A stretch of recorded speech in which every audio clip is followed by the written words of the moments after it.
Doctor P Sarin പ്രത്യേകിച്ച് പരിചയപ്പെടുത്തേണ്ട കാര്യമില്ല. കോൺഗ്രസ് നേതാവായിരുന്നു.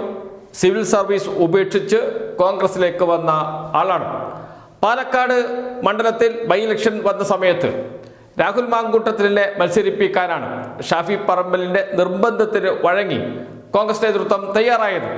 കോൺഗ്രസിലെ വലിയ വിഭാഗം നേതാക്കൾ രാഹുൽ മാങ്കൂട്ടത്തിലിന് പിന്തുണ നൽകി. ഇതിൽ പ്രതിഷേധിച്ചുകൊണ്ട് കോൺഗ്രസിൽ നിന്ന് രാജിവെച്ച് LDFിൻ്റെ സ്ഥാനാർത്ഥിയായ ആളാണ് ഡോക്ടർ പി സരിൻ. ഇപ്പോൾ ഇടതുപക്ഷത്തോടൊപ്പം CPIMനോടൊപ്പം ചേർന്ന് പ്രവർത്തിക്കുന്ന വ്യക്തി. അന്ന് ഡോക്ടർ പി സരിന് വേണ്ടി പ്രചാരണ രംഗത്ത് ഇറങ്ങിയിരുന്നു അദ്ദേഹത്തിൻ്റെ ഭാര്യ ഡോക്ടർ സൗമ്യ സരിൻ. തിരഞ്ഞെടുപ്പ് കഴിഞ്ഞു, രാഹുൽ മാങ്കൂട്ടത്തിൽ ജയിച്ചു, പി സരിൻ തോറ്റു.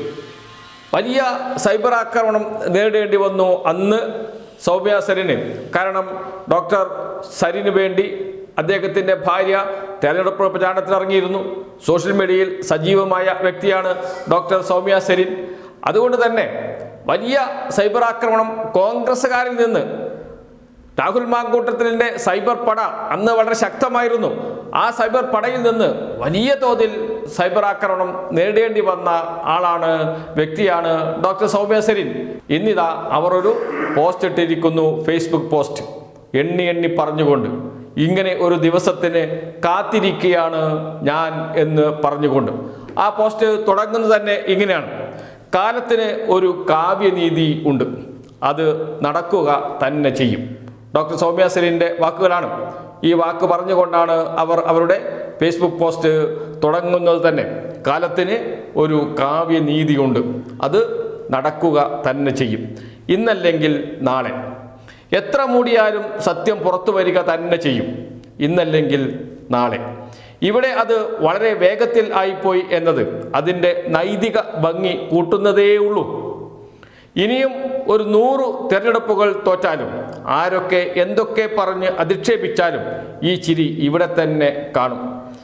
ഇനിയും ഒരു 100 തെരഞ്ഞെടുപ്പുകൾ തോറ്റാലും, ആരൊക്കെ എന്തൊക്കെ പറഞ്ഞ് അധിക്ഷേപിച്ചാലും ഈ ചിരി ഇവിടെ തന്നെ കാണും. കാരണം ഇത് ഒന്നും ഒളിക്കാനും മറക്കാനും ഇല്ലാത്തവൻ്റെ ചിരിയാണ്. അമ്മയാര് പെങ്ങളാര് എന്ന് വ്യക്തമായി തിരിച്ചറിയുന്നവൻ്റെ ചിരിയാണ്. അത്രയും മതിയെന്നേ. എനിക്ക് ഇയാളെ അഭിമാനത്തോടെ എൻ്റെ ജീവിത പങ്കാളി എന്ന് വിളിക്കാനും, എൻ്റെ മോൾക്ക് അഭിമാനത്തോടെ തൻ്റെ അച്ഛൻ എന്ന് വിളിക്കാനും അത്രയും മതിയെന്നേ. പാലക്കാട് ഇലക്ഷൻ റിസൾട്ട് വന്നതു മുതൽ ആ സെക്ഷൽ പെവേർട്ടിൻ്റെ വീരചരിതം പറഞ്ഞ് ഞങ്ങളെ പച്ചക്ക് തെറി വിളിച്ച് ഇരുന്നവരോടാണ് നിങ്ങൾ പറഞ്ഞ ഭാഷയിൽ മറുപടി പറയാൻ അറിയാഞ്ഞിട്ടല്ല, ക്ഷമയോടെ കാത്തിരുന്നതാണ്. ഇങ്ങനെ ഒരു ദിവസം വരുമെന്ന് നല്ല ബോധ്യം ഉണ്ടായിരുന്നു. പലനാൾ കള്ളൻ ഒരു നാൾ പിടിയിൽ എന്ന് കേട്ടിട്ടില്ലേ? അത് സംഭവിക്കാതെ എവിടെ പോകാൻ? എല്ലാവരും പറഞ്ഞു പരത്തിയ പോലെ എന്നെ സ്ഥാനാർത്ഥിയാക്കണം എന്നതായിരുന്നില്ല, മറിച്ച് ഈ വൃത്തികെട്ടവരെ ഒരു കാരണവശാലും പാലക്കാരുടെ തലയിൽ കെട്ടിവെക്കരുത് എന്നതായിരുന്നു സരിൻ മുന്നോട്ട് വെച്ച ഒരേ ഒരു ആവശ്യം. എന്തായിരുന്നു സരിൻ മുന്നോട്ട് വെച്ച ആവശ്യം? കൃത്യമായും പറയുന്നുണ്ട് സൗമ്യ സരിൻ. എല്ലാവരും പറഞ്ഞു പരത്തിയ പോലെ എന്നെ സ്ഥാനാർത്ഥിയാക്കണം എന്നതായിരുന്നില്ല, മറിച്ച് ഈ വൃത്തികെട്ടവനെ ഒരു കാരണവശാലും പാലക്കാടുകാരുടെ തലയിൽ കെട്ടിവെക്കരുത് എന്നതായിരുന്നു സരിൻ മുന്നോട്ട് വെച്ച ഒരേ ഒരു ആവശ്യം. പക്ഷേ അതിന് കിട്ടിയ മറുപടി എന്താണെന്ന് പ്രത്യേകിച്ച് പറയേണ്ടതില്ലല്ലോ. അത്രയും പ്രതീക്ഷയറ്റാണ് കടുത്ത തീരുമാനങ്ങളിലേക്ക് പോകേണ്ടി വന്നത്. അത് തീർത്തും സരിൻ്റെ വ്യക്തിപരമായ തീരുമാനമായിരുന്നു. അതുകൊണ്ട് തന്നെ അതിലെ തെറ്റും ശരിയും ആപേക്ഷികവുമാണ്. എല്ലാവരുടെയും ശരി ഒന്നാവില്ലല്ലോ. ഇപ്പറഞ്ഞതെല്ലാം അറിയേണ്ടവർക്ക് വ്യക്തമായി അറിയാം. ഇപ്പോഴല്ല എന്നേ അറിയാം. പിന്നെ ഇപ്പോൾ ഇത്രയും രാഷ്ട്രീയം പറഞ്ഞതിന് ഒരു കാരണമേ ഉള്ളൂ. ഈ പാർട്ടി നിലനിൽക്കേണ്ടത് ഇന്ത്യൻ ജനാധിപത്യത്തിൻ്റെ ആവശ്യം കൂടിയാണ്. ഇങ്ങനെ ഒരു ആഭാസന് വേണ്ടി കുനിയേണ്ടതല്ല ഇതിൽ വിശ്വസിക്കുന്ന ആത്മാർത്ഥരായ അണികളുടെ തലകളെന്ന് ഇന്നും ഞാൻ വിശ്വസിക്കുന്നു. അത്രമാത്രം. ഒന്നിലും അഹങ്കരിക്കാതിരിക്കാനും ആരുടെ വീഴ്ചയിലും സന്തോഷിക്കാതിരിക്കാനും പ്രത്യേകം ശ്രദ്ധിക്കാറുണ്ട്. പക്ഷെ ഇന്ന് ആ പ്രത്യേക സാഹചര്യത്തിൽ രണ്ടും ലേശം ആവുന്നതിൽ തെറ്റില്ല എന്ന് ആദ്യമായി തോന്നുന്നു.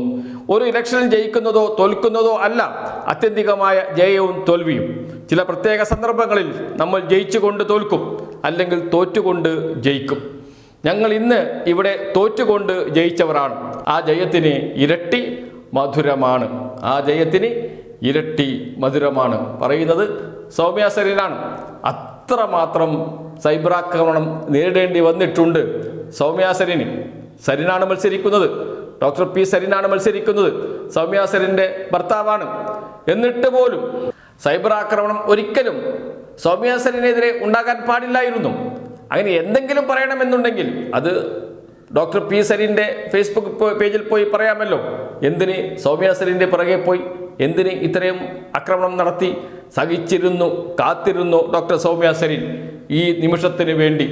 എന്താണ് രാഹുൽ മാങ്കൂട്ടത്തിൽ, എന്തിനാണ് രാഹുൽ മാങ്കൂട്ടത്തിലിനെ സ്ഥാനാർത്ഥിയാക്കരുത് എന്ന് ഡോക്ടർ പി സരീൻ ആവശ്യപ്പെട്ടത്? അതെല്ലാം ഇന്ന് തെളിഞ്ഞിരിക്കുന്നു. അതുകൊണ്ട് തന്നെയാണ് ഇത്തരം ഒരു പോസ്റ്റുമായി വന്നിരിക്കുന്നത് ഡോക്ടർ സൗമ്യ സരീൻ. സൗമ്യ സരീൻ്റെ വാക്കുകൾ എല്ലാവരും കേൾക്കേണ്ടതാണ്. അതിൽ പറഞ്ഞ കാര്യങ്ങൾ എല്ലാവരും ഒന്ന് ഇരുത്തി ചിന്തിക്കേണ്ട കാര്യങ്ങളാണ്. കാരണം ഈ പാർട്ടി എന്ന് വെച്ചാൽ കോൺഗ്രസ് പാർട്ടി ഇവിടെ ഉണ്ടാകണം, അത് ഇന്ത്യൻ ജനാധിപത്യത്തിന് ആവശ്യമാണ്. ആ പാർട്ടി ഈ ആഭാസന് മുന്നിൽ ഇങ്ങനെ തലകുനിക്കണോ? ആ പാർട്ടിയുടെ ലക്ഷക്കണക്കിന് അണികൾ ഈ ആഭാസന് മുന്നിൽ തലകുനിക്കണോ? ഈ ആഭാസന് വേണ്ടി കൊട്ടും കുരവുമായി രംഗത്തിറങ്ങുന്നവരോട് കൂടിയാണ് ചോദിക്കുന്നത് ഡോക്ടർ സൗമ്യ സരീൻ. ഒന്നിലും അഹങ്കരിക്കാതിരിക്കാനും ആരുടെ വീഴ്ചയിലും ആഹ്ലാദം കണ്ടെത്താതിരിക്കാനും പ്രത്യേകം ശ്രദ്ധിക്കാറുണ്ട് എന്ന് പറയുന്ന ഡോക്ടർ സൗമ്യ സരീൻ ഇതിൽ ഇപ്പോൾ ലേശം അത് രണ്ടുമാകാം എന്ന് പറഞ്ഞുകൊണ്ടാണ് ഫേസ്ബുക്ക് പോസ്റ്റ് അവസാനിപ്പിക്കുന്നത്.